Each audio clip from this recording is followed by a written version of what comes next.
Denis Gauthier, Stéphane Fiset, Gaston Terrien. Messieurs, bonsoir. Bonsoir. Un mardi soir spectaculaire comme on les aime. Ça Merci. va bien? Ça va très, très bien. Allons-y avec les manchettes Albi Legère. Et Denis, on commence avec toi ce soir.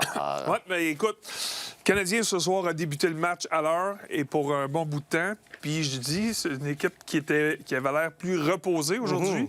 Et sans complexe. Bon, évidemment, là, la séquence de 7 matchs en 11 jours a fait beaucoup de dommages au niveau du réservoir des joueurs du Canadien. On voyait les 3 derniers matchs de cette séquence-là où on partait bien, mais en deuxième moitié de match, on manquait de jambes, on manquait d'énergie, on manquait d'exécution et tout. Et Martin Saint-Louis en a même mentionné un peu après le match d'Ottawa, dire je ne sais pas si c'est la fatigue, mais ça pourrait être une excuse, mais il ne servira jamais de ça comme excuse. Mais pour qu'il le mentionne dans le point de presse, c'est certain que la fatigue est installée. Là, on avait 2 jours de congé, dimanche congé, lundi une légère pratique. Aujourd'hui, on avait l'air d'une équipe qui était beaucoup plus reposée, beaucoup plus en forme. On avait nos jambes, on avait notre exécution.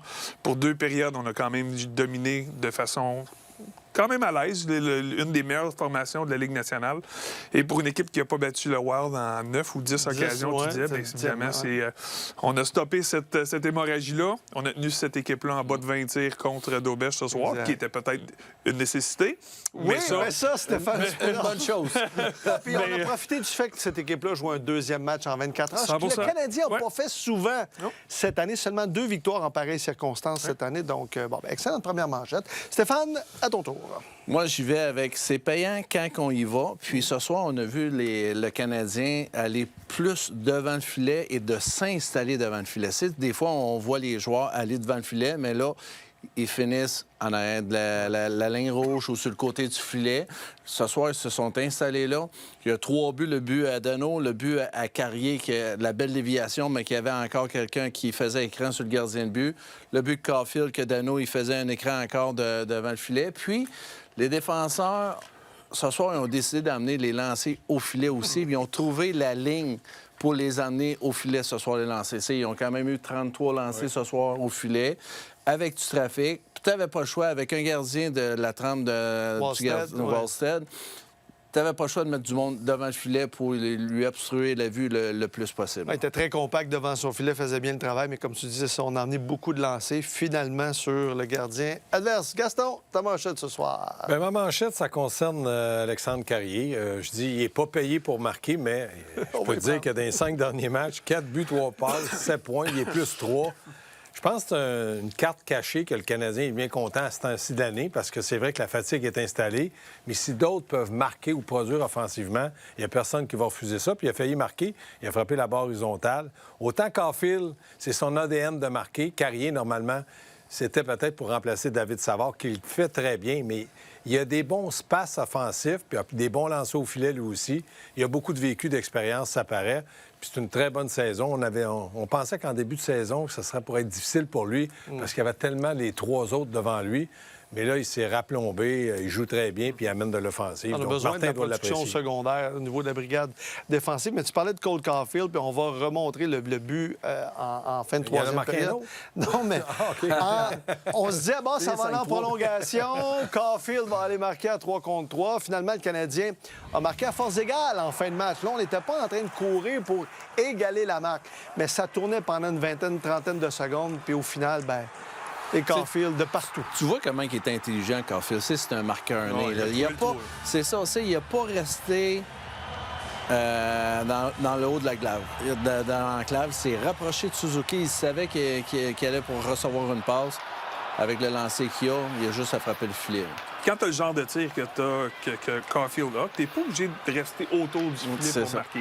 Des fois, plusieurs des gars vont aller, on met des rondelles au filet, on va aller pour un retour, une deuxième occasion de marquer. Mais dans le cas de Caulfield, lui, tout ce qu'il a besoin, c'est d'un peu de temps et d'espace. Trouve l'espace libre. Quand Suzuki a la rondelle, il va trouver une façon de te la donner. C'est arrivé là. J'ai trouvé la présence sous 2 avant. J'ai trouvé que Martin avait mis des joueurs sur la patinoire presque pour protéger son point. Pour s'assurer d'avoir un point là, en prolongation, tout ça. Parce qu'on avait mis Gallagher, on avait mis Veleno, on avait mis Anderson. Des joueurs de soutien un peu plus pour être certain qu'on garde la rondelle hors de notre filet. Et j'ai aimé quand même la combinaison. Dano est arrivé pour la mise en jeu, s'est fait sortir, mais avec Caulfield et Suzuki. Et l'attitude des joueurs du Canadien, pour moi, c'est... On voulait y aller. On a mis de la pression, on voulait le marquer le but. C'était pas nécessairement de se satisfaire et d'être content de jouer contre une meilleure formation que le Wild, puis d'aller en prolongation, dire on a fait un point. On est allé... Cette présence-là, pour moi, a vraiment démontré qu'on y allait pour la victoire. Puis ça, c'est bon. Caulfield, c'est le seul attaquant qu'on peut pas reprocher qu'il lance pas au filet. Il y a des fois qu'il rate le filet. Quand il est en confiance, comme il l'est là, depuis 2-3 matchs, c'est très rare qu'il va rater le filet. Puis il sait très bien que s'il lance pas, il ne produira pas. C'est pas le genre de gars à aller devant le filet, bagarrer pour un retour de lancer. Il va passer devant le filet, mais il n'est pas organisé physiquement pour rester là longtemps parce que c'est sûr qu'il va faire des vols planés. Mais quand je regarde la façon qu'il se place pour prendre ce fameux lancer-là, puis Suzuki le connaît bien aussi. Là. Donc la passe était bonne. Suzuki attendait de voir s'il était pour avoir un déplacement. Mais la plupart des attaquants du Canadien auraient essayé de faire une passe ou garder la rondelle pour ne pas se faire enlever la rondelle. Mais lui, il savait qu'il ne restait pas grand temps. Chapeau, la décision est bonne, puis le lancer était précis. Et satisfaction pour lui. Aussi Hudson qui a connu un bon match, comme devant le DG d'équipe États-Unis, de l'équipe américaine en vue des Jeux olympiques, Bill Guérin. On me dit qu'on a les premiers échos de vestiaire. Philippe Danault qui a connu un excellent match. On va l'écouter à l'instant. Match que vous dominiez, ça aurait été frustrant d'aller échapper. Ouais, vraiment. Il était sur un back-to-back, un petit peu fatigué, donc dans ce temps-là, il essayait juste de pack it in puis aller chercher le point à la fin. Puis, écoute, comme tu dis, on était solide toute la game. Là. On méritait cette victoire-là. Peux-tu décrire le feeling de ce but-là pour toi? Je sais pas, tu n'avais sûrement pas compté les jours, là, mais ouais.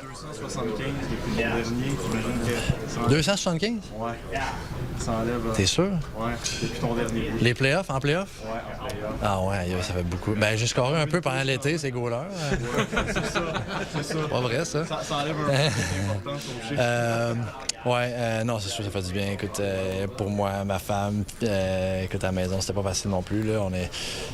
J'étais un compétiteur, puis je veux performer, je veux aider l'équipe de toutes les façons. Puis il manquait juste ce petit edge-là, puis ça fait vraiment du bien ce soir, là. Surtout au Centre Bell, ça fait pas de mieux. T'as-tu senti que tu jouais ta meilleure game? Tu as joué ta meilleure game que les Canadiens jusqu'à maintenant? Ouais, je sentais j'avais des jambes. J'ai comme... écoute, j'ai essayé de repartir mon reset, mon mindset hier, puis aller sur le positif seulement, puis essayer de ne pas me concentrer trop sur les buts. Mais en même temps, j'ai fait une vidéo ce matin avec Trevor, assistant coach, puis montrer une couple de places que je devrais être sur la glace pour me donner plus de chances de scorer, augmenter mes chances, puis ça a fonctionné, puis c'était vraiment ça qu'on avait parlé. Donc, d'être plus aussi affamé offensivement que défensivement. Parce que tu as joué un rôle important sur des mises au jeu, mais aussi en étant devant le filet sur le but gagné. Ouais, écoute, avec Sous et Cole, j'ai laissé faire ce qu'ils voulaient, puis j'allais faire le dirty work. Puis non, écoute, j'étais content. Je pense que j'ai fait un bon screen, t'as raison, mais une excellente shot de Cole, puis vraiment bien placé. Là. Je sais que tu as chassé de cette mise au jeu-là avec une minute à jouer, qui était quand même toi qui avais été désigné. À quel point c'est valorisant de recevoir ces missions-là? Ouais, c'est une des raisons pourquoi ils m'ont emmené ici. Peut-être pas pour marquer un but en fin de match, mais le face-off est important. Puis ça a payé les derniers 10 games aussi, je te dirais. Martin, il connaît la game. Il sait comment me donner la confiance dans ma game. Puis il sait que les face-off font partie grandement de ma confiance. C'était là quand Cole a commencé. Gaston, ta manchette, c'était pas payé pour produire, puis ça touchait Alexandre Carrier, mais elle pourrait s'appliquer aussi à Philippe Danault dans la mesure où lui, il sait pourquoi il a été acquis. Un, pour le travail défensif, les mises en jeu, 67 ce soir.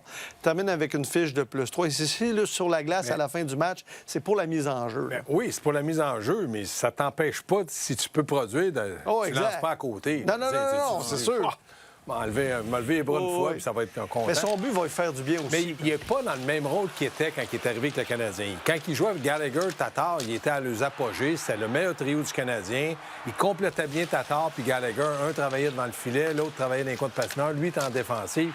Mais là, son rôle est complètement défensif parce que je pense que les deux premiers trios du Canadien vont être capables de produire. En tout cas, ils ont été bons là, depuis peut-être 10-12 games. Là. Les deux trios fonctionnent bien. Il peut avoir des ratés certains matchs. C'est là qu'un gars comme Carrier... Ils n'ont pas dit à Carrier, si tu ne marques pas 10 buts cette année, on ne te signe pas, ou dire à Danault, si tu n'as pas 5 buts à la fin d'année, on ne va pas te renouveler après ton contrat. Je pense qu'on lui a donné des rôles, et ces gars-là sont capables aussi d'apporter un petit quelque chose offensivement, puis ils l'ont fait. Il y a quelle intelligence qu'un gars comme lui a aussi, a su adapter sa game. T'sais, il a ralenti, on s'entend. Au niveau de la vitesse, là. Il n'a pas la même vitesse que quand il est parti d'ici à Montréal, il y a 5 ans, il y a 6 ans, il y a 7 ans aussi. C'est un gars qui, évidemment, mais il a tellement... Il a un sens du jeu, un sens du positionnement. Il se valorise avec beaucoup de détails. Les mises en jeu, son jeu défensif, c'est gagner des bagarres 1 contre 1, son travail en infériorité numérique. C'est des choses qui valorisent beaucoup. Puis que tu n'as pas besoin d'être le marchand de vitesse pour faire ces choses-là nécessairement, puis de trouver une valeur à ton équipe. Donc, il trouve son importance, puis il se valorise, puis il gagne en confiance de match en match depuis qu'il est arrivé ici. J'étais convaincu que la transition se ferait facilement à cause de son passé avec le Canadien de Montréal. Il connaissait la culture de l'équipe. Il connaissait la culture, il connaissait c'était quoi jouer au Centre Bell, connaissait l'environnement et tout. Mais c'est plusieurs nouveaux coéquipiers. Fait que pour moi, la transition se faisait facilement, mais c'est de trouver sa place dans une nouvelle équipe, trouver ton rôle, puis Martin, il sait présentement, ce qu'on voit, c'est que Martin, il sait le mettre aux bonnes places au bon moment. Oui, il l'utilise bien.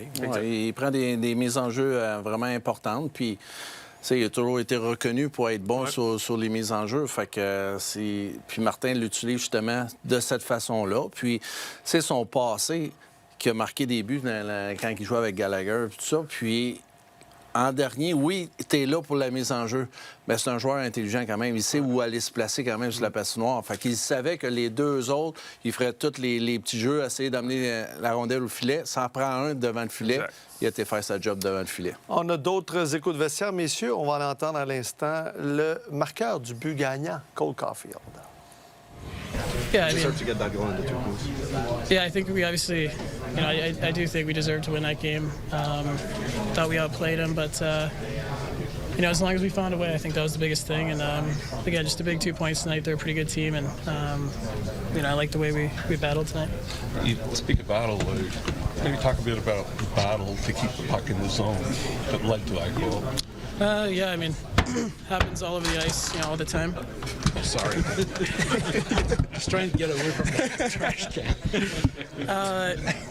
Obviously a good face-up with Nervous too after Phil got kicked out, and just find a way to keep the puck alive, and luckily it went in. I was going to ask you about Demidov's game tonight. He just one great play after another. It seems like every time he's on the ice. Yeah, I'm just like you. I like watching him from the bench. I like, being out there with him. He's an incredible player that's, getting better each and every day, and it's definitely special to be a part of every day. It looks even better from up high. I bet it does. You don't want to be like that. Nobody does. Does it feel especially sweet to score that winner against Bill Guerin's team? It feels good to win. I think, we haven't beat those guys in a long time, so it's definitely a good team win. Big 5-on-3 as well. I know they scored on it, but we killed off the first part. So a lot of good things to build off. I think obviously deserved to win that one and found a way. That shot at the end there, is it just sometimes, let me just fire away, hit the net, see what happens? No, I think, we do this drilling a lot in practice, so I don't think it's just a blind shot. Out of your 25 goals, you have 7 game winners. I know it's harder for you to talk about yourself. Why are you so clutch? I just, I don't know. I wish I could score earlier in the games, too, sometimes. So, that's just hockey. It's the way it goes. I like those moments. But, again, just huge 2 points for us. On lui a posé la question, t'es si clutch, peut-être opportuniste dans les... Ouais. J'aimerais ça marquer plus tôt dans le match, mais bon, c'est comme ça. La question qu'on lui a posée sur Bill Guérin, ça doit faire plaisir de marquer devant Bill Guérin. Et là, il voulait seulement parler du match. On a éliminé le 5 contre 3. On a réussi à s'en sortir. Bon, ils ont marqué à 5 contre 4. 3 pour l'équipe. Exact. Pour l'équipe. Donc, il a été très bon politicien parce qu'il s'est déjà prononcé sur le fait d'avoir été écarté. Il a parlé de Demidov aussi. J'aime ça le regarder du banc. Il y a vraiment énormément de talent. Puis je veux vous amener sur Demidov. 2 points encore ce soir. La complicité avec Lane Hutson, 2 joueurs avec beaucoup de qualités individuelles, c'est extraordinaire cette complicité-là. Et c'est Hutson qui met la table pour le but de Demidov. C'est Hutson qui met la table, mais je pense que c'est des jeux qui font souvent à l'entraînement ou quand sont un entraînement optionnel, ils font ce genre de passe-là. Parce que si tu regardes la passe que Demidov fait à Hutson sur le but de Hutson, il n'a pas beaucoup regardé. Il savait qu'il était à peu près dans cet endroit-là. quand il a fait la passe, mais il savait aussi que Hudson se préparait à faire un lancer sur réception. Parce que regarde, là, il fait semblant, bang. Exact. Il a même c'est pas eu Demidov besoin. qui passe à Hudson. Oui, c'est Demidov. L'inverse oui. dans la tête, ouais. Non, mais la chose que Demidov a fait, c'est qu'il savait qu'il était là, mais il fallait absolument que Hudson prenne un lancer sur réception parce que le déplacement du gardien de but, il a ouvert les jambières. C'est là que la rondelle a passé. Mais ce sont deux jeunes. Je l'ai dit, les jeunes du Canadien, c'est comme jouer dans le parc pour eux autres. Ils s'amusent, ils ont du plaisir, ils se font des passes. On aimerait qu'ils lancent plus souvent. Le seul qui lance plus, mais il a plus d'années d'expérience, c'est Caulfield. Mais Hudson, là, il est rendu à 9 buts. 9 buts. Une chance qu'il lance pas, parce que s'il avait un bon lancer, ça serait dangereux. Non, mais c'est vrai. Mais ils aiment ça, se plaire entre eux autres, se faire plaisir. Puis souvent, ils vont faire la passe, puis ils vont rater le lancer, mais tu vois que c'est pas intentionnel. C'est dans eux autres de faire des jeux comme ça. Puis, Demidov, il a une vision vraiment incroyable. Il sait où Hudson y est. Mais la passe, il faut qu'elle soit à la bonne place quand même. Là, souvent, tu vas voir le joueur, il sait qu'il est là, on va essayer la passe, mais la passe est trop en avant. C'est les lancers sur réception. Il faut qu'il arrive vraiment à la bonne place. Ça prend un bon joueur aussi de bien se positionner. Mais il y a une intelligence vraiment incroyable de voir ça, surtout à son âge. Il est jeune, il arrive dans la Ligue nationale, puis d'être capable de faire ces jeux-là, de ne pas paniquer avec la rondelle. C'est le nombre de temps qu'il passe avec la rondelle. Il est capable de ralentir le jeu, puis de voir sont où mes coéquipiers, puis là, je vais pouvoir faire la passe à la bonne place pour qu'ils prennent un bon lancer au filet. Déjà hâte dans 3 ans, dans 4 ans, dans 5 ans, de voir comment ces gars-là vont continuer de progresser, de développer. Ils sont déjà extraordinaires à avoir joué. C'est dynamique, c'est le fun, c'est la créativité, c'est du talent pur. Puis ce groupe-là va être bon. T'sais, on va profiter de chaque moment d'ici les 3 prochaines années. Là, on va apprécier le spectacle qu'on voit, là, mais j'ai de la misère à imaginer un plafond pour ces gars-là. Ça va s'arrêter où? Puis ça, c'est intéressant. Ça, pour voir, j'ai de la misère à mettre des mots là-dessus, là, parce que tu sais jamais comment... Tu sais, tu as un joueur d'une organisation, tu dis, lui, il a le potentiel et ça. Là, c'est parce qu'on a comme des mains pleines. On a trop. On n'a jamais trop, mais... On en parle moins de Demidov comparé à d'autres. Mais Demidov, où il reçoit la rondelle, avec le temps qu'il avait, s'il fait la passe puis qu'Hudson rate son lancer, on fait le même jeu. On dit, il aurait dû tirer. Il aurait dû lancer. Pourquoi il ne lance pas? On lui reproche ça. Je pense pas qu'on va pouvoir les changer. J'ai entendu du monde chialer jusqu'à temps qu'on voit la rondelle rentrer. On lui a dit, lance! Il fait une passe. Finalement, ça, c'est les gars au bureau. Le seul qui a crié passe, c'est Hudson. C'est ça. Hey, parlant de Demidov, on a ses propos d'après-match. On va aller l'entendre à l'instant. It's amazing, when we feel how fans support us. So we try to play same way for them, our game and our wins. So it's pretty good when we win at home. Were you excited to face Kaprizov tonight? Oh yeah, he's like one of the best Russians in the league. So I was so excited before the game and just to see how he's playing, You always want to push, but when Kaprizov is on the other side, are you trying to push even more? I feel maybe, but I try to push every time, no matter who's against me. So. What's your level of comfort now? Do you feel the game is slowing down for you and you get to show your skills a little more? Yeah, I think so. I feel more comfortable than I started the season. So just try my best every game. So keep it going, I think. How does it feel to have players like Hudson who are ready for a business like that? Lane pretty smart guy, so he's always probably wait from me or from other guys. This guy in the past, so I know that he's gonna be ready. Just passing to him. Avec Lane Hudson, il dit qu'il est toujours prêt, très intelligent, il est toujours prêt à recevoir nos passes et les compléter. Sur son niveau de confort, je suis plus confortable, évidemment, qu'en début de saison. Il faut seulement continuer. Sur Kaprizov, il dit oui, c'est impressionnant de jouer contre lui, mais je pousse pas plus quand je joue contre lui. Je pousse également à tous les matchs. On me dit que Martin Saint-Louis... Il y a beaucoup de respect entre les Russes. Exact. On va écouter Martin Saint-Louis.